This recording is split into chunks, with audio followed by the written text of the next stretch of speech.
Hello and welcome. My name is Ken Dauberpool. I'm a fitness professional and I'm going to be presenting a series for Del Norte County on movement practices that are practical and easily accessible for all of you.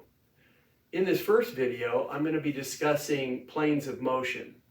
And this sounds more challenging than it really is, but what we're looking at is, if most of you have been to a gym before, and most of the machines are set up in what we call the sagittal plane. So in other words, if I'm sitting and doing a pressing motion like this, my left and right side of the body are doing the same thing. So imagine that I'm being bisected this way, and the left and the right side are doing the same thing. Same with a squat or pressing and all of those motions. So we call that the sagittal plane, left and right doing the same thing.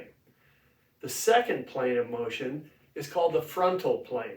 So imagine from the side that I'm being bisected in half, and these two halves, the front and the back, are moving together.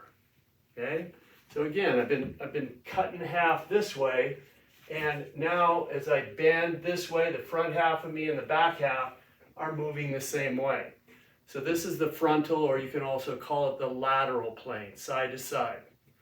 And the third plane of motion, which is ironically the least trained movement, is rotation. And rotation is really important because, as you'll see in the upcoming videos, when I demonstrate some of these motions, you're going to see that a lot of familiar movement patterns, like for golf, throwing a ball, swinging a tennis racket, all come from what we call the transverse or rotational plane. So we want to make sure that we're doing movements that support those activities.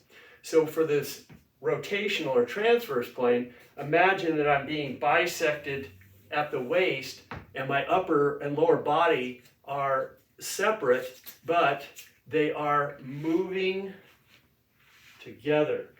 Hips and shoulders move together. And this is going to be a very important concept, and I will mention it again in the next video. When we go to pick something up that's off center from us, to make sure that we just don't turn this way and reach for something and hurt our back, that we make sure that we pivot, or more basically just turn around and actually face whatever it is you're picking up, like a bag of potting soil or a laundry basket or anything else. So to kind of summarize again, the sagittal plane of movement, we're bisecting the body in half this way, left side, right side working together. The frontal plane, we're bisecting the body front to back, and the front and back are moving in unison. And again, transverse, imagine being bisected at the waist, and the upper body and lower body are moving together. So there you have it, 3 planes of motion. We want to make sure we hit all 3 of them in our movement practice. It's like the tripod. If we don't have all 3 legs, we don't have a stable, safe way to operate. So I'm going to encourage you to get out of just being stuck in the sagittal plane all the time. Explore some of these lateral and rotational movements. Thanks for watching.